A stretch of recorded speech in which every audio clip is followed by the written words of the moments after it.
Welcome to the Health Coach Nation podcast. My name is Hailey Rowe, and I'm a sales and marketing coach and LinkedIn lead generation service provider. I work with health, life, and mindset coaches and online service-based business owners to help them get more sales, shift their time to the client-generating activities instead of just the busy work, and overcome that social media overwhelm. Let's get into the show. If you're ready to take on your next paying clients, I have good news. My free 4 Basics of Client Attraction and How to Stand Out class is live at haileyrowe.com/client-attraction.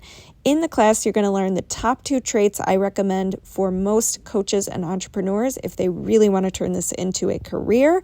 You're going to learn how you can build demand for your services and stop getting crickets on your posts. You're going to learn the sales roadmap I used to improve my sales conversion rate and help my clients do the same.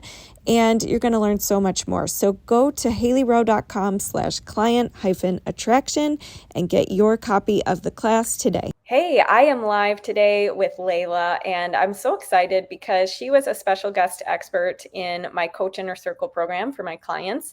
And she did an amazing talk and session with my clients on how do you build your personal brand and how do you feel confident and authentic in your messaging and when you're putting yourself out there in public speaking and not worried about messing up or giving the wrong answer and looking stupid. That's a big one I hear from people. So Layla, why don't you introduce how did you get into being this personal branding coach, and we'll go from there. Thank you, Hailey. Yes, it was a pleasure being on your circle of coaches, and I really, really loved it. And the questions were like really to the topic. I have a passion for this. Like I love having people asking me about how they can elaborate on their personal branding, how they can enhance their image, and so on. And how I came across this. So from a younger age, I was very considering how I present myself. Like I always, because I was shy, I was very much of an introvert. I was very shy, and I always felt like I was left behind in the corner at school and my peers and my friends. And I always like watched how people have some courage and some confidence to go and speak. And I would always be hesitant to lift my hand at school in class to ask a question.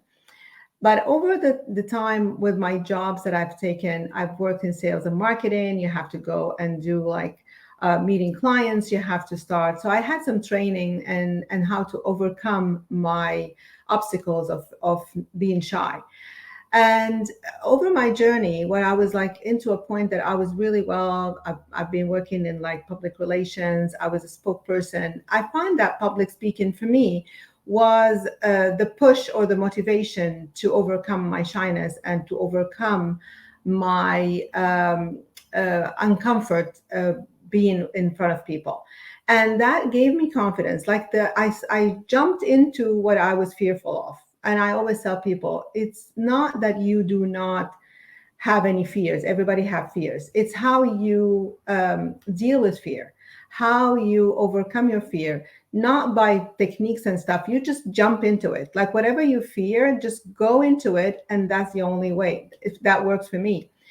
Long story that I want to just like put it into very small prospect, that I got cancer at about 15 years ago. And when I had that life that I thought it was good, and then I had cancer, my view of life was different. And I looked at myself as my identity as a cancer survivor, what matters for me most. And I had to do some review about my values and about what matters in life for me. What are the things that I'm passionate about? And I wanted to have a life that is meaningful. Not long ago, after my surviving from cancer, I'm finding that kind of identity for myself. And I started my own business at the time, and I was helping businesses with their business planning. I was working with a non-for-profit and so on. The war hit my country, and then I had to flee my country, and I had to come to Canada. And then when I came to Canada about 11 years ago, I felt that I lost my identity. And I did not know who I was anymore because nobody knew who I was. All the things that I have worked for like almost 40 years of my life that I've been working and had established a name and a reputation and a brand for myself, and an image of myself. It's all gone. So I had to struggle all over again to find that identity all over again. And while I went through depression mode, it was like really very tough. And all those ups and downs and those like things that I had to overcome made me who I am right now, because I looked back at all the struggles that I faced and all the suffering, and how those made me the person that I am now, capable of understanding others and then being more compassionate. I can feel for others, and I know how they what is their feelings and what their struggles are in their journey. So I started coaching one-on-one in that field first, and then I've always been someone that likes how to look good, how to dress well, and with my public speaking, people were just coming to ask me about how they can dress up and how they can go for an interview, or how to do for a job interview or meeting, or whatever it is that they needed to present themselves. And I found that very entertaining, because I would go shopping with them or help them with the closet and so on. But then I put all this all together with my background in sales and marketing, my degrees, my studies, and all of the things that helped me to become who I was on my own. And I wanted to share that with others, because I have a much of, I don't want to repeat the word passion, but it is really a passion and a motive. When I see someone succeed, it gives me satisfaction. So, putting all this together, the love of doing this for myself, and being really very motivated to see everybody succeed around me, because we pull each other, we help each other, we support each other. And then I came up with this. I was working, as I said previously to you several times, that I was doing that one-on-one in person, locally. And then with the flow of everybody going online, I mean, you cannot scale as much when you're working locally with people. And I still love doing that, and I still do that. But I thought about moving online, and I started to see like it's a bigger horizon. And that's how I created my personal branding, from a perspective not only of how you look just like tied up and professional, but more of being authentic, how you will be showing yourself, that connecting with people would know that they can rely on you. And that is my approach for personal branding. I love that. Yeah, and what a amazing warrior story for you, having overcome so much. And I think the common theme there is you realized you can reinvent your identity at any time, and it's not about what happens to you, but it's the story you tell about it, and how you manage it when obstacles do happen. So kudos to you for Thank you. really using, your obstacles as opportunities and working through those and doing the inner and personal work required.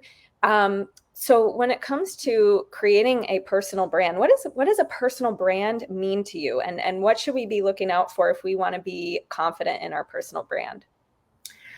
The personal brand is let's say, the out of the package of what is inside. So you are, as a person, you have, like, if you look at yourself as a product, let's just assume that you're a product. Like, you have a package, you have the wrapping, you have the box, you have the name, you have the logo, you have the label. So if you are to look at yourself like that, what is inside is the content. And even if you have a beautiful packaging, if the content is not of a value, after you open the package, you would see that this is not really something that I really want. I don't like to keep that. I don't want to connect with that, whatever it is.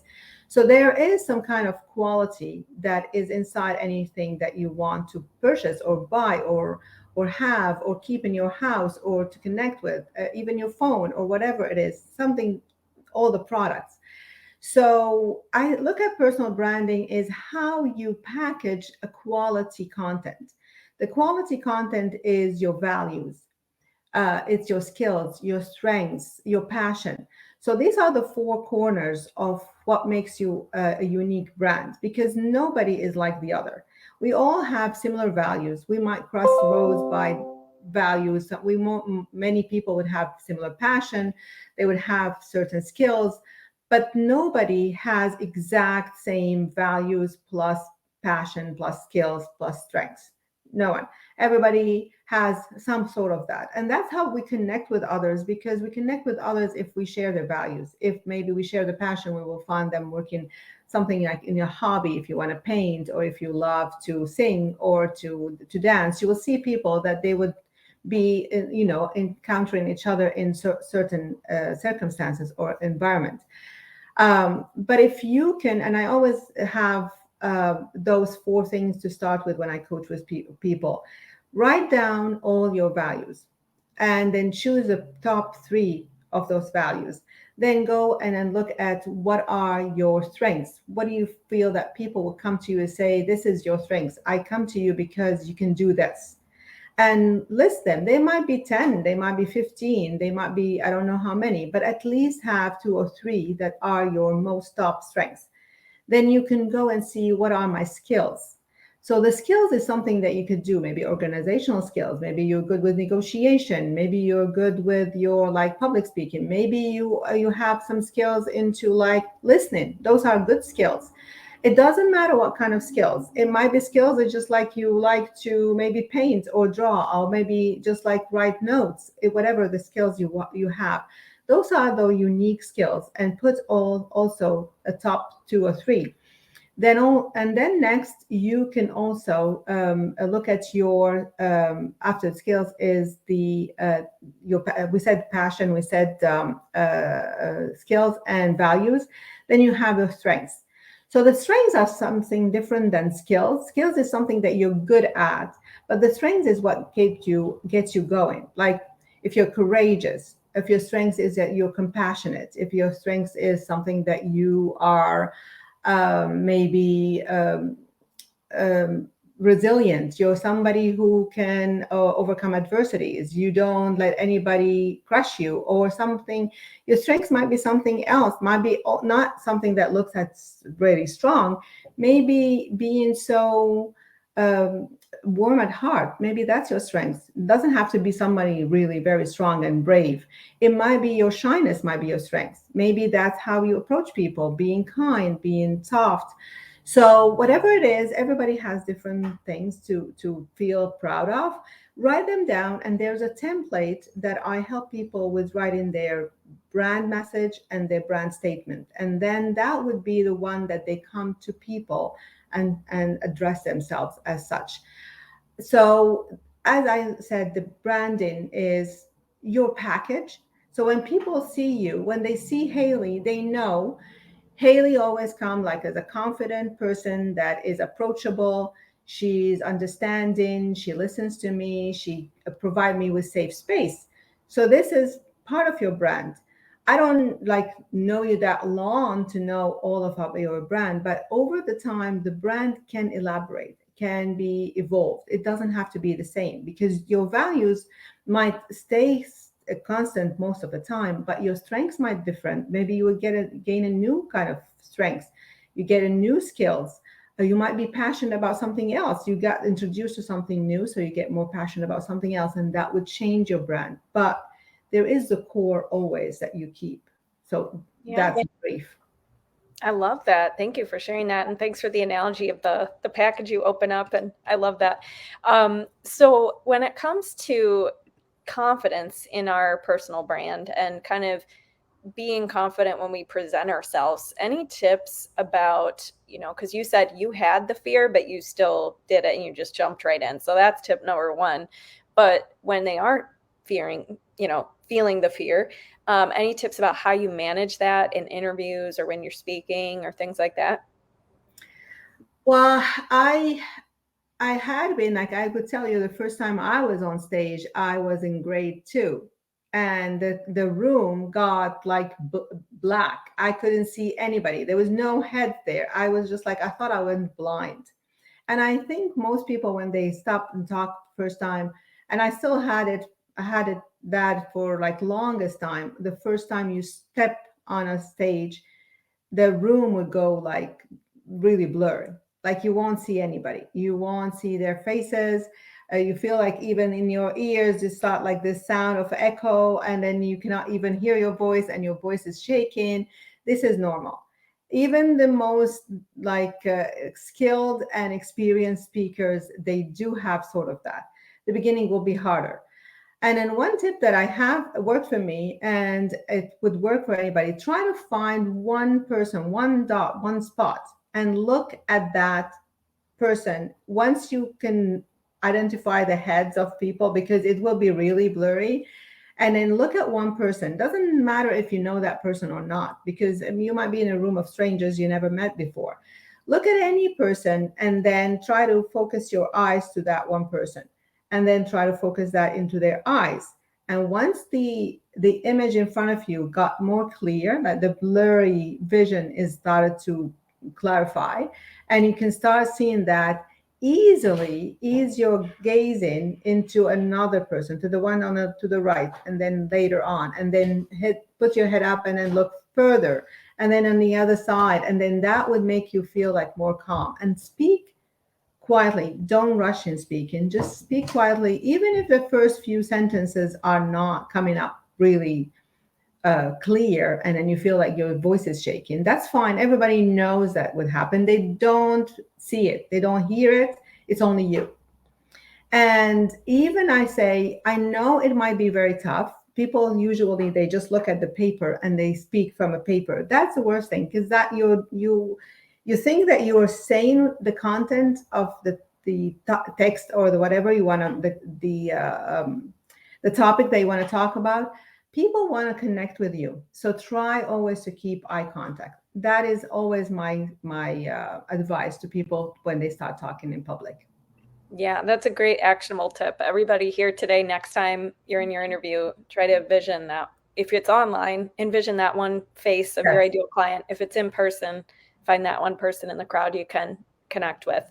So one of the things I want to mention is you have a couple of freebies and places people can find you. So what are those places, and where should people go if they want to learn more about all the stuff that you do?